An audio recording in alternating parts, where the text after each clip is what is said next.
আসসালামু আলাইকুম, সবাই কেমন আছেন? আমি আলহামদুলিল্লাহ ভালো আছি।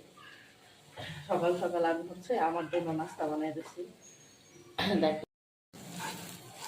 ওদের নাস্তা খাওয়া শেষ। ওদেরকে আজকে খিচুড়ি রান্না করছিলাম, যে রাতের বেলা খিচুড়ি ছিল, খিচুড়ি হচ্ছে। আর আমার খিচুড়ি খাইতে মন চাচ্ছে না সকাল সকাল। পাউরুটি আনা হয়েছিল, অনেকদিন যাবত পাউরুটি খাওয়া হয় না, এই জন্য এখানে পাউরুটি গরম করে নিচ্ছি আর ডিম ভাজতেছি। এটা আমি খাবো। আর এখানে চায়ের পানি ফোটাচ্ছি। কালকে বাজার থেকে ধনিয়া পাতা আনছে, দেখেন ধনিয়া পাতার কি মোটা মোটা ডাল।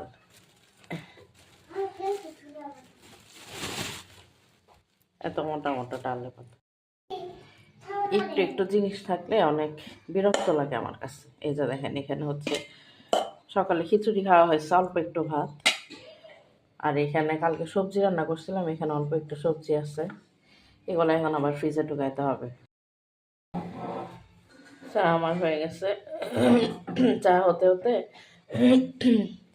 এই যে অল্প একটু ভাত ছিল, এটা বাটিতে রাখলাম। এখানে অল্প একটু নুডলস ছিল, গতকাল সন্ধ্যায় নাস্তার জন্য রান্না করছিলাম, ওইটা রাখলাম। সবজি রাখলাম। এই ছোট ছোট জিনিস এগুলো খায়া শেষ করতেও ঝামেলা, রাখতেও ঝামেলা। মিষ্টি কুমড়াটা কালকে আনা হয়েছিল, নামায় রাখলাম, রান্না করব দেখি, ফ্রিজে ছিল তো। আমার নাস্তা কমপ্লিট। রূপাই দাম একটু সরত। আর এখানে দেখেন সব বাটিতে নামায় রাখছি, কতগুলো হাঁড়ি পাতিল সব জমছে।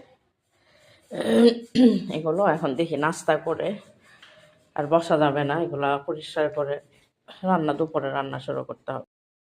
রোদ আসতেছে আলহামদুলিল্লাহ, এই রুমটাতে সকালে রোদ আসে। সকালে এমনিতে স্কুলে চলে যাই রুফায়দাকে নিয়ে, আজকে রোদে বসে নাস্তা করি।